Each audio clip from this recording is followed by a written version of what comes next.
My mom sent me in the mail a new Lego set. I'm very grateful to her. It's another Harry Potter one. They have Lord of the Rings ones, as we've established. But some of them are from The Hobbit, which is not great. The movie remakes of a perfectly good children's book.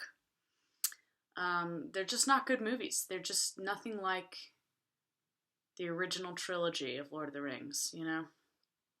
Real letdown in quality there.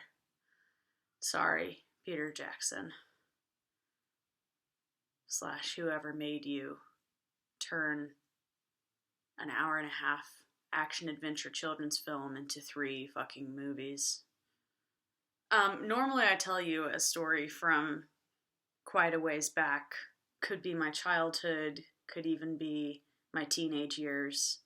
And I look like I'm still in my teenage years. I know I do. I'm aware of this. For my master's degree, I was interning at this high school. I would always get mistaken for one of the students. And so I'd be like walking down one of the halls and the teacher would be like, "What class are you supposed to be in?"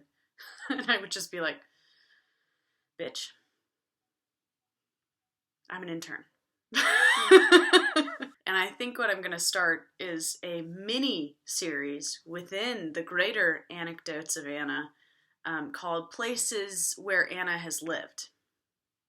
I have a knack for living in sketch neighborhoods. Somehow the cosmos, it's like a magnet, draws me and highly crime-ridden areas to each other. Are you in the right neighborhood? And I'm like, believe it or not, I live right next door to you. There's a child crying outside. That's appropriate. I mean, I kind of knew. I kind of knew when I moved in here that it was a little bit of a rougher neighborhood. I kind of knew that. But it's been fine. I've been okay. Knock on wood. I've only got a few more months until my lease is up and I can make it. Like, if you keep to yourself and you don't ask any questions, you'll be fine. I found out recently that my next door neighbors are drug dealers, which, again, not surprising. Not surprising at all. But again, keep to yourself, keep your head down, you'll be fine. I had to get work done on my car recently, and I had to leave it at the dealership so that they could work on it overnight. And so I took a lift from the dealer to my apartment, and it wasn't too far. And I'm talking with the Lyft driver, and he's a nice guy. Found out he was a dancer. Like, he's a retired dancer, and he danced, like, in Philadelphia and then danced up in New York at Alvin Ailey. Like, oh my gosh. Really charming guy, really nice guy, great Lyft ride.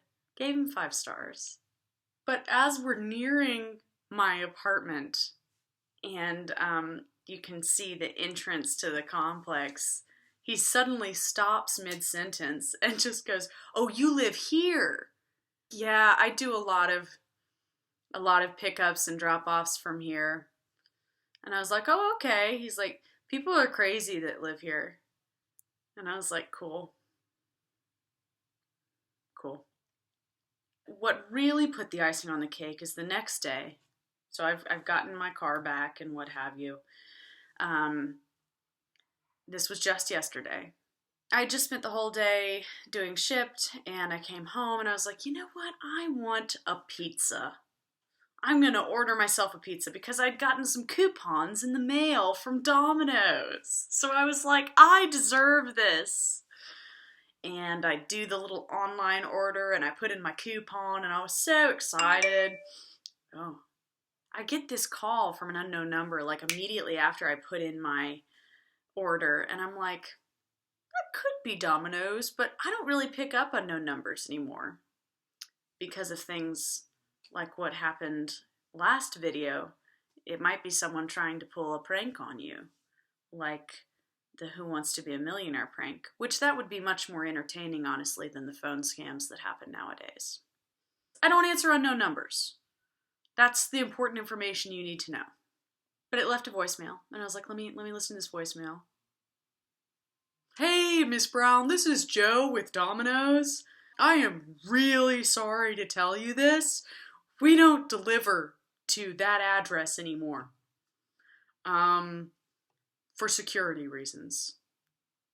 So I call him right back. And I was like, oh yeah, sorry about that, Joe. I understand. I live in a sketch neighborhood. I get that. I can totally do carry out. He's like, yeah, I'm really sorry about that.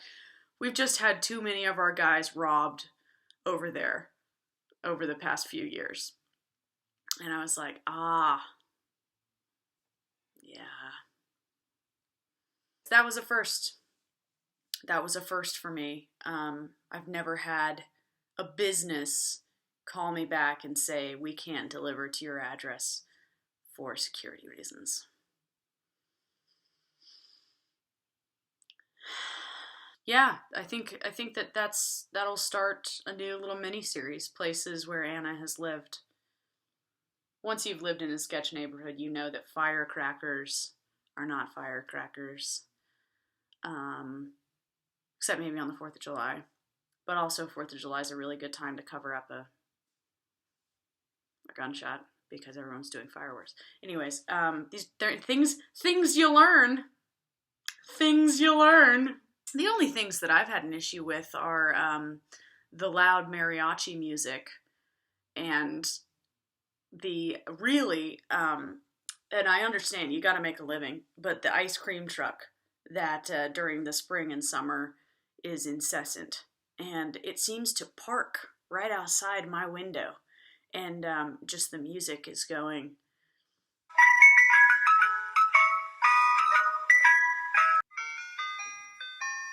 That's the one. This one. What is this one called? It's a famous song.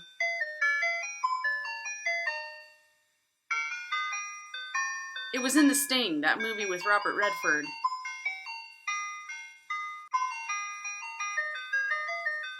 This is also a very common one.